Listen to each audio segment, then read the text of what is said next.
Dan, ¿cómo les va? Muy buenas noches para todos. Nos estábamos acomodando, estamos como cada miércoles encontrándonos para realizar Enfoco, este programa que te invita a la charla, que te invita a hablar de la actualidad y de los diferentes temas con un invitado, con un protagonista de la noche.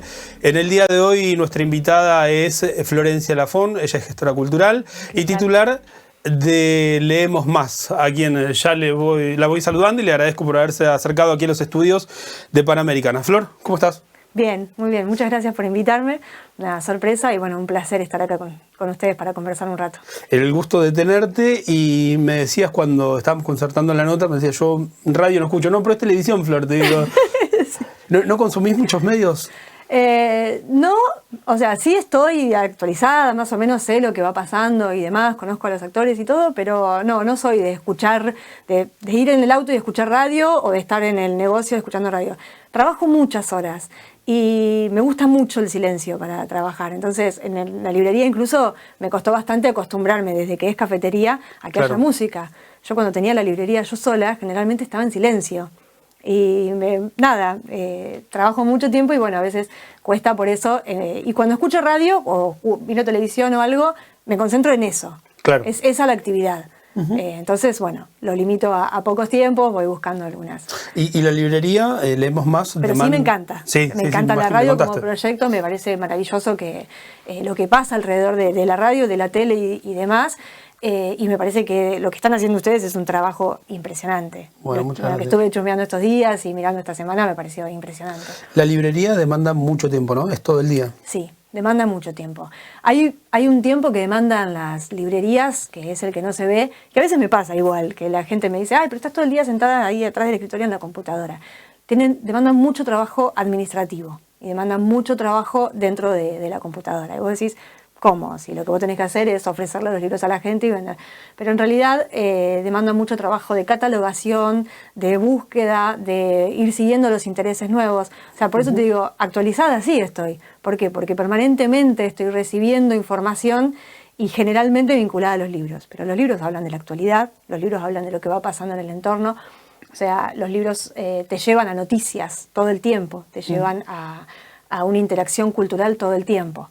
Entonces, a veces lo que sí escucho está vinculado mucho a eso. Claro. Entonces, salen novedades editoriales, salen cosas diferentes y tenés que estar buscando información de los distintos autores, empezar a escucharlos en podcast, en audios, leer algunas notas. Leo más que lo que escucho. ¿Ah, sí? Sí, leo más notas de diferentes medios que lo que soy de escuchar y de ver. Claro. Me informo desde el papel todavía. ¿Pero qué es lo que es la crítica en sí para después poder discriminar esto sí, esto no, por acá voy a ir? Oye, ¿cómo llega esa información a vos para poder discriminar, digo, en la vasta cantidad de libros que podés tener? Mira, se publica una cantidad de libros que es abismal en Argentina, es impresionante. Yo estudié letras en la Universidad Nacional de Mar del Plata y ahí descubrí que la literatura era otra cosa totalmente distinta a la idea que yo me había hecho cuando decidí desde acá, estudiante, ir a estudiar literatura. Para mí la literatura en ese momento era un poco lo más mediático que se veía, los autores más reconocidos, seguramente las editoriales más renombradas, que siempre son Planeta, Sudamericana y las que más conocemos todos. Sí. Cuando me fui a estudiar descubrí el amplísimo bagaje increíble de literatura que hay. Y por otro lado, estudiando y ya avanzando bastante, también tuve la suerte de poder vincularme con muchísimos editores nacionales de editoriales chicas, que trabajan en una enorme patriada, que es la de generar otra literatura, que se sale de lo que es lo masivo, que se sale de lo que es lo comercial, ser meramente comercial, y que pone justamente el foco en la realidad, en cuestionar la realidad, en reinventar la literatura, en buscar comunicar otras cosas. Sí. Y bueno, de ahí empecé a conocer y a descubrir otras propuestas.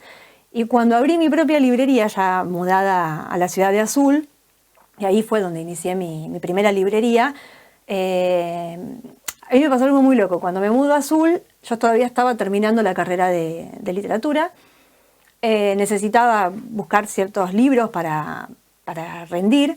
Voy a la librería que había en la ciudad, un poco tarde el horario, ya estaban un poco queriendo cerrar las chicas, pero fui con una lista larguísima de libros que quería conseguir. Cuando la vieron me dicen, no, esto vení mañana, son Venite con muchos tiempo, para buscar. claro. No, mira, le digo, yo no tengo inconveniente, yo te la dejo, decime cuáles tenés y cuáles no, y mañana me llevo los que tengas y los que no, vamos si se consiguen y los pedimos y eso. Me odiaron, eran muchos. Me imagino, claro. Eran muchos. Pero aparte ahí descubrí que lo que había en la librería no era nada de lo que yo buscaba. Ninguno de los que buscaba los tenían. Y por otro lado, lo que había en la librería era pura y exclusivamente material comercial. Claro. Material de la venta rápida y fácil. ¿Pero vos estabas buscando autores o estabas buscando algo más del perfil académico? Porque... No, literatura era la literatura argentina contemporánea lo que tenía que rendir, o sea que eran autores bastante contemporáneos, pero claro, por fuera de lo comercial. O sea, en el canon literario, pero por fuera de lo comercial. Que son aquellos justamente que ponen en eje la literatura, los cuestionamientos y todo eso. Y bueno, ahí fue un poco cuando salí de la librería desilusionada. Yo ya tenía idea de que quería abrir una librería, había trabajado en Mar del Plata en librerías, haciendo reemplazos, algunos trabajos temporarios y demás. Y claro, Mar del Plata tiene un bagaje, una cantidad de librerías impresionantes y completísimas. Y ahí fue cuando dije, en Azul, acá hay un hueco, quiero hacer mi propia librería con lo que yo quiero proponer de literatura. Claro. ¿Y Leemos Más entonces nace en Azul? Leemos Más, sí, nace como la tienda de libros y artística, porque también teníamos... también me pasó que en Azul es una ciudad de arte, es una ciudad de artistas, hay una cantidad de artistas impresionantes y todos de excelentísimo nivel. Y me empecé a hacer amiga de muchos y muchos manifestaban que no conseguían materiales, insumos de calidad o de ciertas marcas que cosa. Entonces, bueno, en ese momento dije, bueno, lo que tengo que fusionar es esto, la literatura y el arte, dos cosas que me gustan, que me interesan. Llevé insumos para artistas, para profesionales, después lo ampliamos un poco más para poder sostenerlo también, y empecé con libros, con aquel material que yo quería como proponer como diverso, como distinto, editoriales independientes, editoriales más chicas, o grandes editoriales nacionales, pero que a veces no tienen la difusión ni la entrada en las librerías como las grandes editoriales. Y bueno, fue un poco por ahí que decidí ese camino. Después, con el recorrido y con los años, la librería se fue ampliando y ampliando y ampliando y trabajamos todo tipo de material. ¿Y cómo fue el momento de tomar la decisión de abrir una librería? Está claro que tu familia, tu pareja más te deben haber acompañado en la decisión, sí, pero no ibas a poner un comercio que vendés todos los días algo diferente y quizás los ingresos sí, son... Lo que yo conozco es de literatura y lo que quería hacer era trabajar en el fomento de la lectura. Yo en ese momento... Un poco el camino que me marcaba la carrera era los profesorados, era trabajar como profesora de literatura y demás, y la verdad es que no me interesaba. Entonces ahí dije, bueno, yo me la juego, probamos con una librería, arrancamos como todos, con muy poquito y fuimos creciendo. Pero fuimos creciendo muy rápido también. En Azul encontramos que hacía falta algo más, que hacía falta una propuesta diferente. Y bueno, funcionó, de alguna manera no sé cómo, de alguna manera funcionó. Y después siempre fui muy curiosa, muy de querer meterme en todas. Azul fue declarada ciudad cervantina en el año 2007, un año antes de que nosotros llegáramos, y se hacía un festival muy grande vinculado a la obra de Cervantes, pero que es un festival cultural que abarca todas las áreas. Entonces yo dije, acá voy, aunque sea como convidada de piedra o aunque sea hacer el tornillo en el zapato, allá voy. Y bueno, allá fui a meterme cada vez más hasta que obviamente empecé a conocer a todos los actores de la cultura, a todos los artistas, a todos los que estaban trabajando en ese festival. Y bueno, ellos también vieron lo que yo tenía para aportar al festival, que durante los años que estuve allá, trabajé todos los años en acompañar los eventos vinculados a la literatura. Claro. Y además a gestionar eventos dentro de mi espacio. Ya pasando a Rufino, cuando se vinieron hacia aquí y abrieron la librería en sí, Leemos Más, en su primera etapa, ¿te diste cuenta también de esto que marcabas de Azul, de que había algo por explotar ahí? Sí, ¿De que acá totalmente. en Rufino faltaba algo? No sé si faltaba. A veces no nos falta algo hasta que aparece. Yo no tengo la sensación, o sea, yo no vine a Rufino porque sentía que acá faltaba, había que hacer o cosas por el estilo. En realidad era al revés. Y esto se dio mucho en el diálogo con mis hermanos, de vas a venir a Rufino, vamos a ir a vivir a Rufino, bueno, ¿y qué van a hacer? Y voy a abrir la librería, voy a mudar la librería. Y me decían mis hermanos, no sé, Rufino no es Azul, Azul tiene una ebullición de cultura y de gente que está acostumbrada y todo eso que es distinto. Y bueno, lo tengo que intentar, o sea, y creo que fue eso, fue al revés. Yo no vine pensando acá falta algo. Bueno, esto que yo hago no había, lo que yo hago no había. Si la gente lo faltaba o lo necesitaba o lo quería, no sé. Y la verdad que fue una respuesta impresionante. Se combinó con otro tema, que fue la pandemia. ¿Cómo fue eso? Y durante la pandemia hubo en todas las librerías del país primero hubo nada, quedamos todos en la lona. En la lona mal, sí. En la lona primero.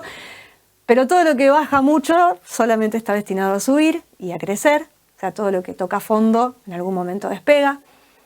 A mí se me juntaron dos cosas. Se me juntó esto de la mudanza, empezar de cero otra vez, encontrarme con que yo soy independiente, no tenemos, mi marido y yo también, o sea, los dos, no tenemos una espalda, un fijo o algo que decís, bueno, si no funcionábamos bien, no tenía que funcionar. Claro. O sea, como sea. Y a veces pasa que cuando uno se encuentra en ese estado de decir, bueno, yo tengo que hacer que esto ande, le pone tanta energía, le pone tanto esfuerzo que convence. Claro. O sea, de alguna manera lográs, y no transmitiendo desde la necesidad, sino bueno, tengo esto para ofrecer. Y lo que pasó con la pandemia fue que las librerías, pasado este primer periodo de todo cerrado, de no había posibilidades de vender, al empezar a vender online, empezó a haber un montón de gente en sus casas que empezaban a necesitar salir de la tele, que se encontraron con que la cantidad de libros que tenían en su casa, como en la biblioteca, les era insuficiente. Para el lector siempre son insuficientes los libros. Pero más allá de eso, dentro de la casa y sin poder salir, empezaban a ser insuficientes. Había que también empezar a cambiarle un poco la actividad a los chicos, empezar a buscar otras cosas dentro de las actividades pasivas. Bueno, y ahí empieza un empuje de las librerías que se dio a nivel nacional, que fue bastante importante, que fue muy fuerte. Claro. O sea que creció el público lector, creció en ese momento también con la pandemia. Sí, sí, muchísimo. Y pasó otra cosa, hubo también de parte de los editoriales, que cada editorial estaba empezando a abrir sus propias páginas para vender online por sí mismos y ya tenían el mercado medio aceitado. Ahí se dieron cuenta que bajaban estrepitosamente sus ventas al no estar las librerías cerradas. Claro. ¿Por qué? Porque más allá de que la gente compraba más online, compraba más de lo que más publicidad tenía.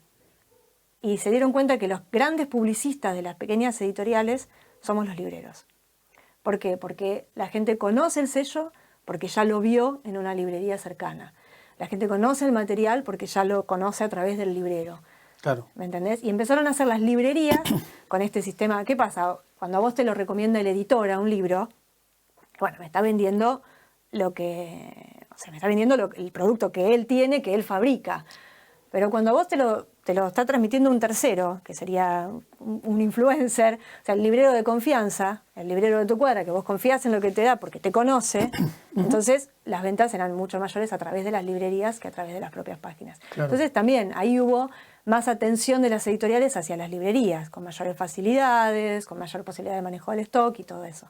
Entonces, bueno, se combinaron las dos varias cosas. Claro, sí. Claro, que acá la propuesta fue novedosa, como pasa mucho en Rufino, mucho de lo que si viene de afuera nos llama un poco la atención porque es algo distinto y a lo que no estamos acostumbrados, no por otra cosa. Y bueno, creo que sí, pasó también que la gente se encontró con un catálogo de editoriales que desconocían.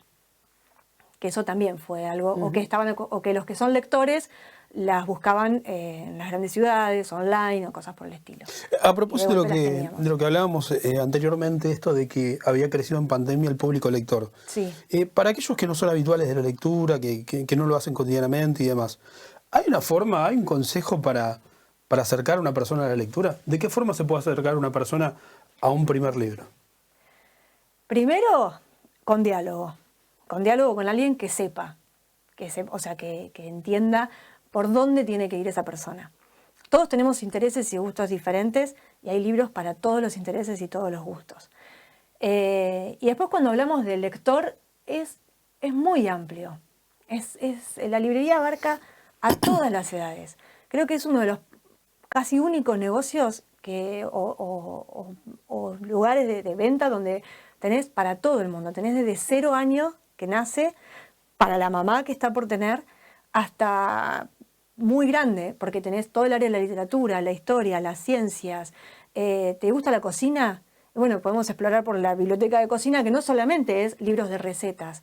Hay muchísimos libros que trabajan la cultura de la cocina, Claro. La historia de la cocina. O sea, ¿te gusta el deporte? Hay desde nada, de historia del deporte, actualidad, entrenamiento. Es muy amplio, hay para todos los gustos. Entonces, lo primero es un diálogo para conocer. Si la persona va sola a buscar y empieza a querer buscar, lo más probable es que se vaya abrumada de una librería. Vos me decís, mira, yo no leo. O sea, entra la persona, yo no leo. Claro. ¿Qué me recomendás? Si lo primero que le digo es andar a recorrer, se me va. 35 segundos dura, no más. Pero porque es muy abrumador, es mucha cantidad lo que hay disponible. Y vos no sos lector, entonces no sabés por dónde empezar a buscar. Entonces lo primero es el diálogo. ¿Qué te interesa? Además de la literatura, ¿te interesa la actualidad? ¿Te interesa lo que va pasando? ¿Querés una historia entretenida? ¿Querés algo con suspenso? ¿Qué películas mirás? Eso es clave. ¿Qué te gusta? ¿Qué películas o qué tipo de obras de teatro o qué mirás? ¿Qué series mirás? Para ir definiendo el género en sí. Para ir definiendo un perfil. Para ir definiendo un perfil de lo que le interesa, de lo que tiene como bagaje previo. Para leer, como para todo, siempre tenemos que partir de un bagaje previo. Entonces, si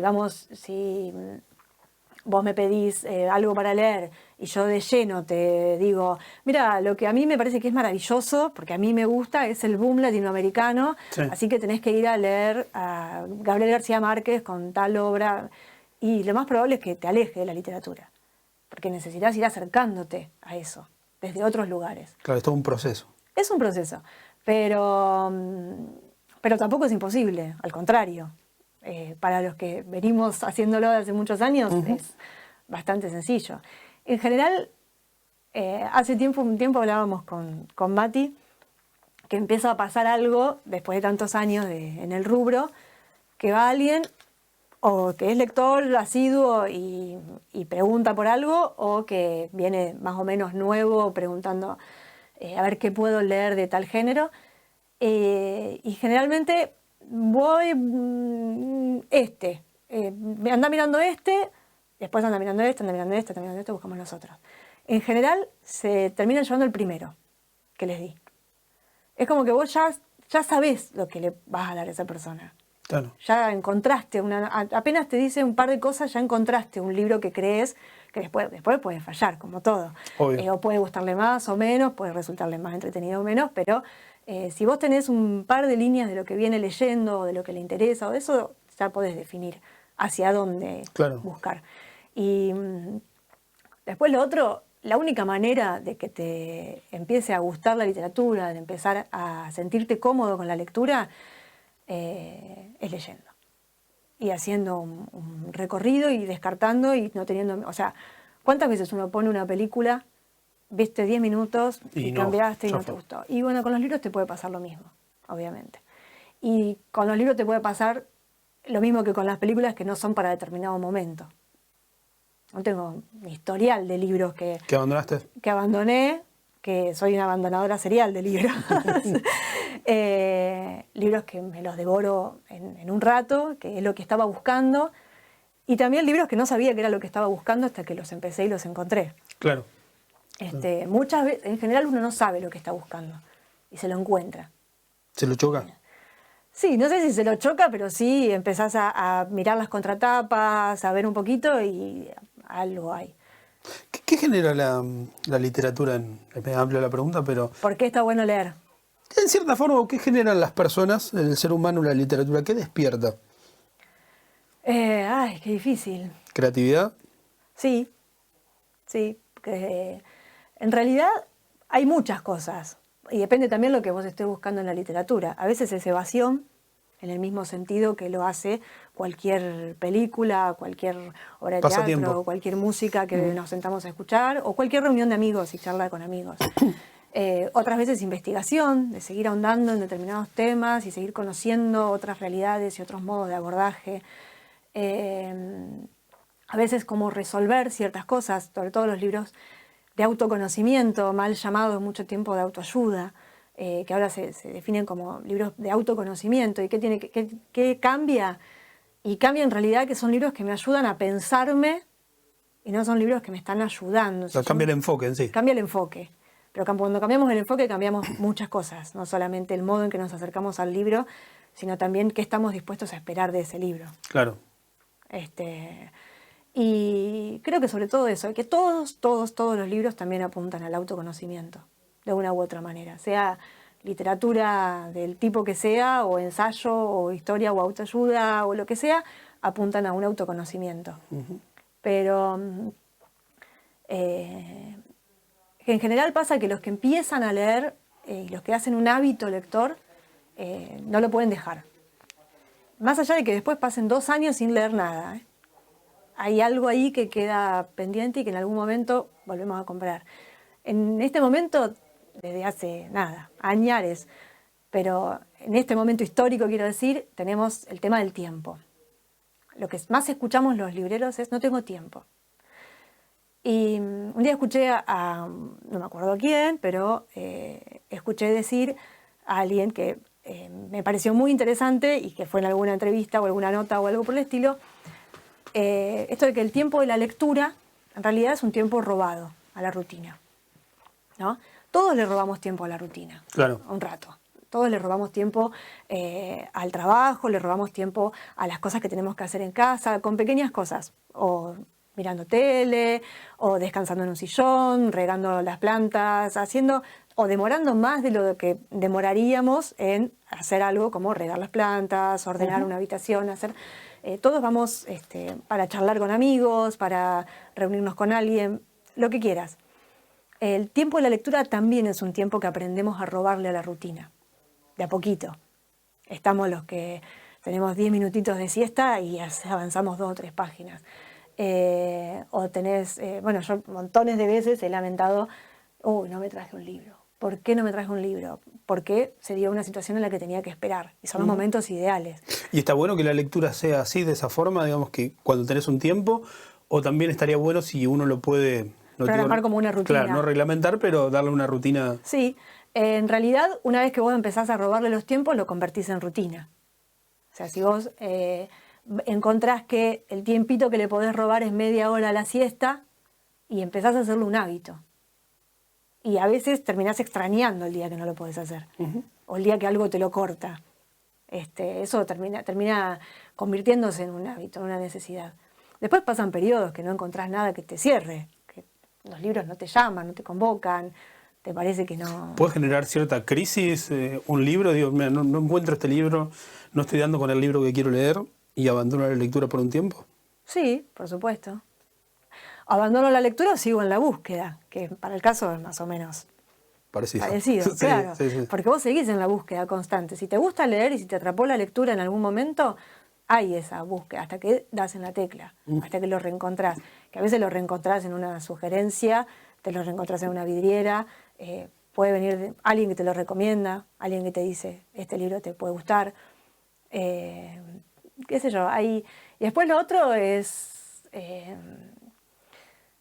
para los que amamos la literatura, es como aquellos que pintan y necesitan el pincel, aquellos que tejen y necesitan tener un tejido a mano, aquellos que tocan algún instrumento y necesitan el instrumento un ratito todos los días. Claro. ¿Y por qué se recomendaría leer? Y bueno, hay 2 cosas que van por el mismo lado, pero por separado. Una cosa es el placer de la lectura, como placer, como momento de ocio, como momento de construcción, incluso personal y autoconocimiento y todo eso que te comentaba, y que tiene que ver con el desarrollo personal a través de la literatura, que otros lo hacen a través de la música, otros a través de donar su tiempo en causas diversas en la comunidad o lo que sea. Y por otro lado, sobre todo desde la infancia, en lo que tiene que ver con las habilidades intelectuales. O sea, no es y ahora, por ejemplo, han salido un montón de notas estos últimos años vinculadas a las pantallas o las no pantallas, a la lectura digital y no digital. Hay algo que tiene el papel y que está comprobado que no se lee de la misma manera. Después que vos leas en pantallas por ocio, por entretenimiento, para aprender, para buscar información, todo eso está buenísimo. Pero en la infancia, lo que brinda el soporte de papel no te lo puede brindar nada. Porque hay una vinculación con el libro como objeto, que es muy diferente. Una respuesta de esto la podemos encontrar en que no han crecido la venta de los ebooks, creo que se llamaban. Sí, mira, una vez nosotros vamos todos los años a las jornadas profesionales de la Feria Internacional del Libro. Las jornadas de formación profesional se hacen antes de la feria, son 3 días, donde nos encontramos todos los profesionales de la industria. Sí. Libreros, editores, autores, ilustradores y demás. Es capacitación, ofertas, negocios, contratos, todo lo que pueda surgir en una jornada profesional. Un año fuimos y había como 3 o 4 charlas, a las que por supuesto nos sumamos, porque siempre nos sumamos a todas las que podemos, porque son sumamente interesantes, en la que un poco se vaticinaba esto del fin del libro y cómo repensar el mercado, cómo repensarnos como libreros, o sea, son charlas de herramientas, ¿no? Y parecía que todo iba a mutar hacia a lo eso. digital, claro. Al año siguiente, la charla que daba esta misma persona, que es hiper reconocido, Daniel Benchimol, que tiene una academia impresionante para formación y profesionalización de la industria, el título era ¿Cómo les mentí el año pasado? O sea, pero no porque el ebook no haya funcionado. El ebook sí funciona, pero funciona para ciertas cosas. Y el ebook está buenísimo. O sea, también hay otro mito, creer que los libreros somos anti-ebook, anti-lectura digital. No, yo leo digital, en mi casa se lee digital. Yo soy la que menos porque me gusta el papel, pero se lee, mis hijos leen digital, leen mucho digitalmente. Estoy 100% a favor de que se utilice el ebook. Sí soy resguardadora de lo que tiene que ver con los derechos de los autores, que no sea un libro pirateado. Claro, porque el ebook en cierta forma fomenta eso, ¿no? Sí, como todo. Pero de alguna manera también termina haciendo que se difunda el autor. Lo que pasa es que, bueno, hay que tener cuidado también con dónde nos metemos a leer y qué, y ser respetuosos de que la persona que escribió merece la retribución económica por lo que escribió, ¿no? Pero bueno, nada, de todas maneras yo soy 100% partidaria de la lectura en ebook. Lo que pasa es que no funciona para todo. Y no funciona en muchas instancias. En esto que te comentaba de la infancia, que haya libros digitales. De hecho, hay libros que solo funcionan digitalmente. O sea, hay libros pensados para chicos que solo funcionan en ese formato. Claro, están pensados para ese formato y funcionan en ese formato. Y eso está buenísimo porque es la interacción del contenido en todos los formatos que hoy tenemos disponibles. O sea, limitarse a uno solo cuando tenemos un bagaje gigante no tiene ni sentido tampoco. Claro. Por eso ahora los libros también vienen con el código QR para acceder al video y de ahí accedes a comunicarte con el autor en forma directa también. Y de ahí, o sea, el libro que antes se creaba ahí, ahora te lleva a un universo gigante. Y eso está buenísimo que pase. O al revés, claro. El universo de video, el universo de entrevistas, de un montón de cosas te lleva al libro, a tal o cual libro. Claro, claro. O también pasan otras cosas, cosas que ves y que te parecen interesantes, terminan llevándote a un libro para ampliar el contenido. Bien, está bueno eso. Entonces, hay una fusión también. Vamos a seguir hablando con Florencia Lafont de lo que es el libro en sí, el formato digital de literatura. Estamos hablando de libros en esta noche de miércoles, aquí en Enfoco. Hacemos una pequeña pausa y a la vuelta de la misma vamos a estar hablando un poco más de su librería, de lo que se viene y los próximos proyectos también. Ya volvemos.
Seguimos en Foco como cada miércoles acompañándolos para hablar. Ya llevamos la mitad del programa junto a Florencia Lafón y vamos a continuar hablando con ella de literatura, de su librería, de todo lo que viene en cuanto a los proyectos y su editorial también, porque nos va a comentar acerca de lo que es este editorial que tenemos en Rufino. Como hacemos en cada programa, le vamos a dejar la pregunta que nos dejó la invitada anterior para que ella pueda contestar. Y nuestra invitada anterior fue la concejala Gisela Reynoso, y ella quiso preguntar qué desea o qué expectativa tenés para los próximos 4 años a nivel nacional. Qué difícil en este momento de temporada de elecciones y todo eso, ¿no? Sí. Bueno, uno tiene la expectativa de que ciertas cosas se ordenen, de que se vayan acomodando y tomando rumbo hacia mejoras generales para todos. Y después, no sé, creo que como uno tiene como madre a veces, ¿no?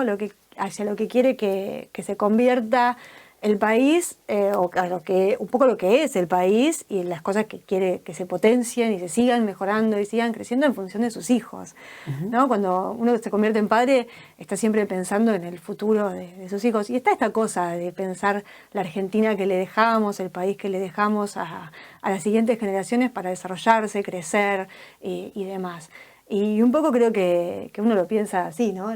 No sé si responde de los 4 próximos años. Claro. Pero sí, que haya ordenamiento, que haya educación cada vez mejor, que haya salud cada vez mejor, que haya apostar a las universidades. Me parece que es muy importante, y bueno, trabajando en el área de la cultura, que se apueste a la cultura. Claro. Un país que no apuesta a los actores culturales, un país que no apuesta a la propia identidad, que no apuesta a seguir descubriéndose y autoconociéndose como comunidad para potenciarlo, es un país que no logra salir adelante con todo lo otro, ¿no?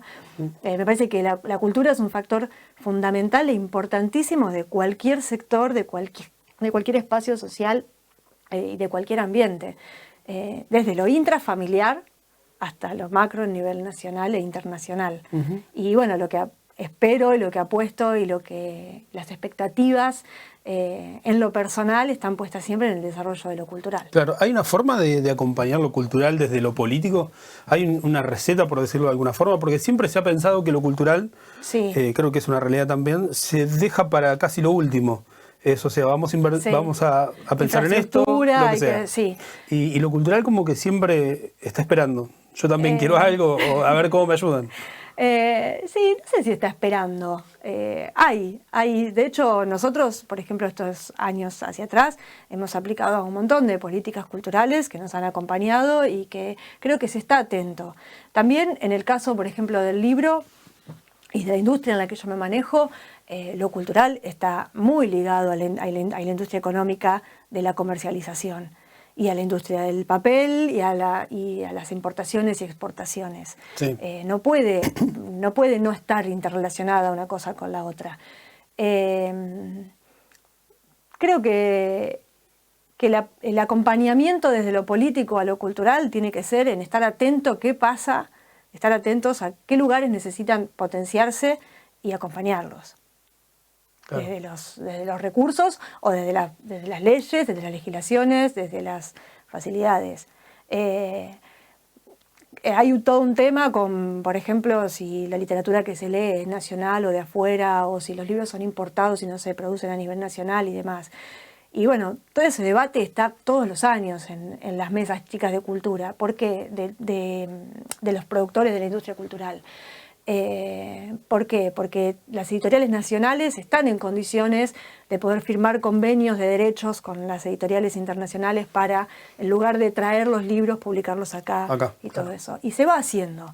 Se hace falta siempre profesionalización. Lo que hay que hacer es apuntar siempre a la profesionalización de los actores locales. Claro. Me parece, a mí, que es el camino. Con Verde Llanura... Perdón, sí. Sí. Me decías con respecto a esto de las editoriales y demás, ¿con Verde Llanura se apuesta a eso en lo local? Con Verde Llanura se apuesta a eso. Verde Llanura es la editorial que tengo junto con Sergio Iriarte, surge un poco cuando nos conocimos y cuando empezamos a hacer crecer esta amistad, con esto, de acompañar a los que están produciendo en forma local, a los que están produciendo acá, y que a veces les parece imposible publicar un libro por distancia, por lejanía. Van a Rosario, a Buenos Aires, y no los conocen, no saben lo que hacen, no les reciben, o sea, les resulta muy difícil que alguien les corrija, les revise un manuscrito, que alguien se anime a publicarlos. La idea era generar un poco esa cercanía, pero a su vez en un proceso y un camino de profesionalización, de mejorar con cada libro, de mejorar con cada propuesta. Claro. E incluso de mejorar nosotros mismos el tipo de libro que vamos ofreciendo. Y no solamente publicar autores locales, o sea, porque también pasa eso con las editoriales. Nosotros, si bien queremos que se publiquen autores locales, pero esto tiene que ser algo que ponga en diálogo a los autores locales con otros autores. Entonces, ahí viene la apuesta de decir, bueno, también tenemos que publicar a otros autores que entren en diálogo en el catálogo con los autores de Rufino. Claro. Porque si no, lo convertimos en algo de Rufino para Rufino. Y lo que en algo cerrado, claro. En algo cerrado. Y lo que queremos es justamente trabajar como trabajan las editoriales nacionales, las editoriales del resto del país, que están en diálogo estos autores con autores de otros lugares.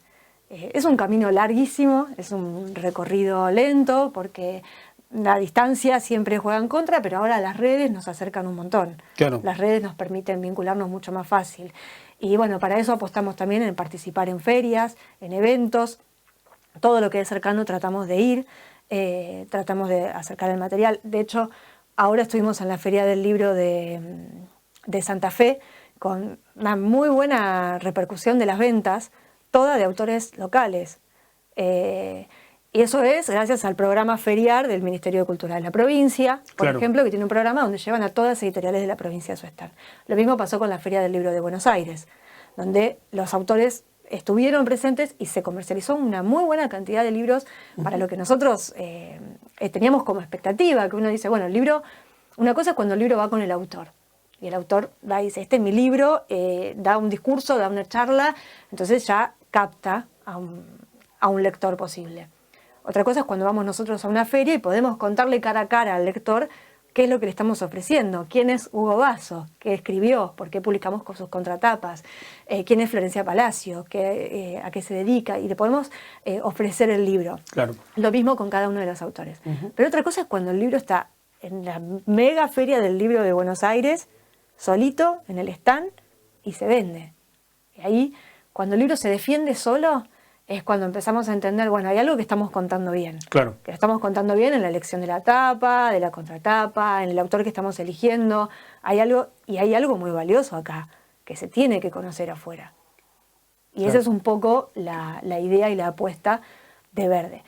También, la otra, ahora, por ejemplo, el último libro que publicamos es de Diego Rojas, un autor de Olavarría, que publica en un montón de editoriales importantes, grandes, editoriales con catálogos enormes como Reader, Charles de Naranjo, como Gaceta, publica muchísimo y publicó en Atlántida. Este mismo libro que nosotros publicamos ahora, en su primera versión se publicó en Editorial Atlántida, o sea, una editorial nacional muy grande. Sí. Cuando Atlántida le liberó los derechos, decidió publicarlo con nosotros. Lo que para nosotros es un gesto maravilloso. Combinamos con una ilustradora que fue contratada, una ilustradora de Buenos Aires, que también es Miranda Rivadeneira, que hizo un trabajo precioso con el libro. Y bueno, el libro salió en agosto, se llama Una respuesta para Alicia, y es una de las primeras fusiones con algo más lejano. Claro. También publicamos autores de Venado Tuerto. Y vamos en esta búsqueda de hacer un diálogo. Porque, ¿qué pasa? Diego Rojas presentó su libro, publicado por Verde Llanura, en la Feria del Libro de Olavarría. Y de la mano van todos los libros de la editorial. Claro. Independientemente de que se vendan o no se vendan, empiezan a encontrar un público, y empiezan a encontrar una resonancia.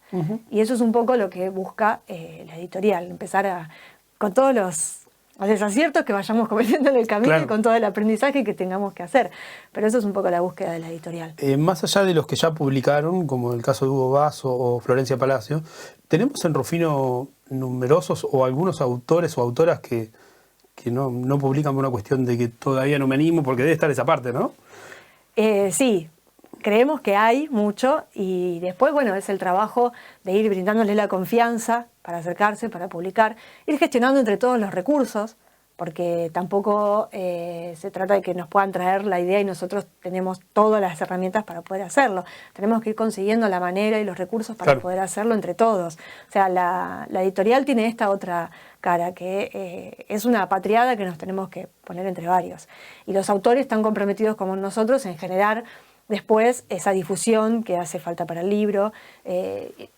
Con Andrea Herrera y Flor Palacios fuimos hace poco a la biblioteca de Villa Saboya, pasó algo maravilloso ahí con los chicos y ya empiezan ellas también a encontrar este costado más profesional y de vínculo con otros lugares y con otras zonas. Y cómo aprender a difundirlo, aprender a darle marco y contenido a todos estos eventos. Claro. Pero bueno, es un camino lento, pero creemos que va a ser súper lindo para Rufino. ¿Cuántos libros llevan ya publicados? 7. Un buen número. Mucho.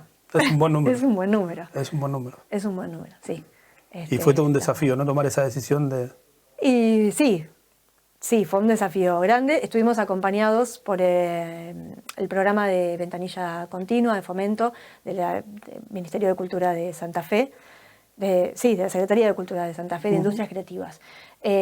Porque aplicamos a una de las ventanillas, resultamos beneficiarios y pudimos dar el puntapié inicial. Lo que no implica que uno con eso puede hacer todo, porque hay muchísimo trabajo. Y bueno, para poder publicar los primeros libros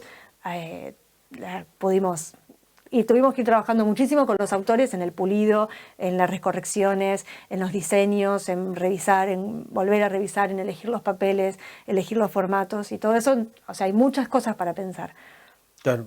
Vuelvo a lo anterior, Flor, lo que hablamos en nuestra primera parte del programa, respecto a esta pregunta general que te decía, ¿qué genera o qué despierta en una persona un libro? En lo personal, ¿qué te genera a vos? Leer, una lectura. Para mí, leer. Una lectura que podés disfrutar. ¿Qué te genera? ¿Qué te despierta? ¿Cuándo disfruto una lectura? Cuando me permite conocer algo que por ahí podría imaginar pero no lo conocía. Cuando me permite pensar en modos diferentes de ciertas cosas. Cuando me autocuestiona los preestablecidos propios. Cuando me entretiene. Cuando me entretiene simplemente porque me entretiene, pero en general cuando encuentro en la lectura reflexiones que me llevan a autopensarme, a pensar mi país, a pensar mi situación social, a pensar el entorno y todo eso, y las relaciones interpersonales. La literatura trabaja mucho las relaciones interpersonales. Sí. Y ese es el tipo de literatura que a mí por lo menos me emociona, me mueve la aguja, me cambia algo. ¿Sentís que en algún momento de la vida todo lector o lectora, aquel que lee, que tiene sus ganas, que siempre se enfrenta a un libro y trata de leerlo y cuestionarse, como decís vos, en algún momento de su vida tiene que pasar por los denominados clásicos? No sé, se me ocurre Hemingway, Dostoyevsky, Borges. Creo que no son imprescindibles, no son necesarios, pero si se acercan es un camino de ida. Cuando un libro se convierte en clásico, en realidad no es porque alguien, mucho menos la industria puede largar todo lo que quiera al mercado, pero al clásico lo consagra la gente. Al otro sería un bestseller. El otro es un bestseller. Al clásico lo consagra la gente. ¿Y cómo lo consagra la gente? A través de la reproducción uno tras de otro, tras de otro, tras de otro, y la necesidad que va generando en volver a leerse y en volver a leerse en distintas épocas de la misma manera, de distinta manera o de la misma manera, y volver a pensarlo. Y los clásicos son tal vez aquellos que más nos permiten pensarnos como sociedades y como seres humanos. Vos nombraste Hemingway. ¿Y qué es el hombre ante la inmensidad del mar, ¿no? En El viejo y el mar. Que el extranjero de Camus. ¿Qué es la extranjería en el lugar propio? Claro. Y así con todos. Los clásicos se convierten en clásicos después de pasar por un proceso de filtro muy grande que tiene que ver con la gente, nada más. No hay academia que pueda, no hay academia, no hay publicidad, no hay nada que pueda consagrar como clásico a un libro, salvo las continuas lecturas y el aval de la gente. Y volviendo un poco a lo que hablamos del fomento de la política y la cultura y la literatura y demás, voy a lo principal, a lo básico y a lo elemental de qué manera llevamos a un niño o una niña a acercarse a la lectura. ¿Hay mayor responsabilidad en la educación en cuanto a un colegio? Sí. La primera parte Mirá, surge de la familia. Lo primero es no forzar ninguna lectura, jamás, con ningún chico. Forzar la lectura es generar el rechazo hacia la lectura. No necesariamente la forzaste y va a rechazarla, pero en general forzarla no tiene sentido. Obligar a leer es cortar algo porque tiene que leer 1 hora por día o porque tiene que... No. La literatura tiene que ser placentera, tiene que ser un momento de encuentro y tiene que ser un momento para compartirla. Yo no tengo manera de leer sin compartirlo. ¿A qué me refiero? Me cuesta, o sea, leo en solitario, por supuesto, pero forma parte de un acto social. Siempre forma parte de un acto social. O sea, cuando yo leo, y no solamente se trata de que dialogue con mi pareja, por ejemplo, que también es muy lector, comentando ese libro. A veces pasa, pero a veces dialogo con otros escritores. ¿En qué sentido? No que me pongo a escribir con otro escritor. Me pongo a buscar, a leer, a investigar un poco más, y ahí se da el diálogo. Entonces, la lectura siempre es un acto solitario, pero que es totalmente social. Incluso lo que elijo para leer. Si elijo tal libro y no otro, estoy involucrándome en un acto social de por qué lo elegí. O sea, lo elegí porque cuestiona situaciones de género, lo elegí porque habla de ecología, lo elegí porque trabaja las relaciones interpersonales. Eso también es un acto social. Y en la infancia pasa lo mismo. Incorporamos la lectura como acto social. Social hacia el entorno o social intrafamiliar. Entonces, si le vamos a dar un libro a un chico y le vamos a decir, lee, y no creo que le interese mucho. Hay casos que sí. Claro. Hay casos que se lo damos, se lo dejamos ahí, y el chico lee. Hay casos donde no hay libros en las casas y los chicos se desesperan porque les lleven un libro. Pero en general forma parte de una construcción. Y lo primero que yo recomiendo a una mamá cuando me dice, bueno, ¿cómo hago para que lea? Lee. Acompaña. Acompaña la lectura. Pero no, lee lo tuyo para que él te vea leyendo, pero lee con él. Si un chico asocia el momento de la lectura a un momento de placer, donde mamá me agarra, me sienta, hay silencio, abre un libro y de golpe empieza a compasar la voz en una historia o a reírse conmigo de lo que hizo el conejo o lo convertimos en un misterio o lo podemos charlar o podemos imaginarnos que ese mismo personaje está haciendo otras cosas. Entonces, hay algo que es mágico, y hay algo que tiene que ver con el amor, con el afecto. Casi te diría, por experiencia personal y por experiencia como librera, o sea, como experiencia familiar y como de verlo en la librería, casi no hay chico que se resista a eso. Pero porque le estás ofreciendo un gesto de cariño. O sea, ¿cómo incentivamos a un chico a tomar la leche, a compartir una merienda, a querer quedarse en el almuerzo familiar cuando es una situación agradable? Si la lectura es una situación agradable para el chico, es muy probable, por lo menos, que ya ahí se quede un ratito. Claro. Y si fueron 5 minutos, ya está. Si ese día fueron 5 minutos, ya está. Al día siguiente serán otras cosas. Y no hay un tiempo que haya que alcanzar. A veces 5 minutos basta y sobra para generar esa memoria emotiva vinculada al libro. Y si eso pasa desde que el chico es bebé, desde que le podemos ofrecer un libro y le decimos, acá hay un león, damos vuelta y acá hay un gallo, si esa situación emocional con respecto a un libro pasa desde que bebé, para cuando tenga 4 o 5 años, 6 años y empiece a escolarizarse, va a estar familiarizado con el libro, no le va a resultar un objeto desconocido. Claro. Y al no resultarle un objeto desconocido, va a saber que eso tiene letras y que las letras ordenadas son para que la vista las recorra, y si la vista las recorre y las empezamos a conocer, sale leyendo. Sabía que iba a pasar esto y nos estamos quedando sin tiempo, Flor. Nos estamos quedando sin tiempo porque da para hablar un rato más, para poder seguir profundizando en libros y literatura. Hace un rato decías esto de que te gustan los desafíos, de que te gusta cuestionarte con los libros y demás. ¿Te puedes definir de alguna otra forma en cuanto a tu perspectiva, no solamente de los libros, sino de cómo encarar el día a día y la vida? Yo trabajo en algo que me fascina, que me encanta. Yo no soy librera porque tengo un comercio que es una librería.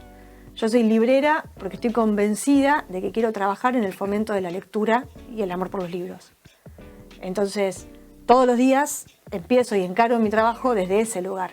Y empiezo el año desde ese lugar, desde ese objetivo. Quiero fomentar la lectura, quiero acercar la lectura a aquellos que no la descubrieron o a aquellos que ya la descubrieron y necesitan nuevos asesoramientos. Entonces, no, la verdad que mi trabajo me fascina, no me pesa, no es un desafío. El desafío es cómo sigo creciendo con eso y cómo sigo generando cosas con eso. Ese es el desafío del día, del semestre y del año. Nos quedamos con eso, entonces me parece que es un buen cierre. Me parece que es un gran cierre en cuanto a los desafíos y lo que nos planteaba Flor Lafón a lo largo de esta hora aquí en Foco. Nosotros nos volvemos a encontrar el próximo miércoles a partir de las 20, como siempre decimos, un espacio para charlar, para hablar con un invitado, con una invitada, como cada semana. Nos reencontramos. Hasta luego.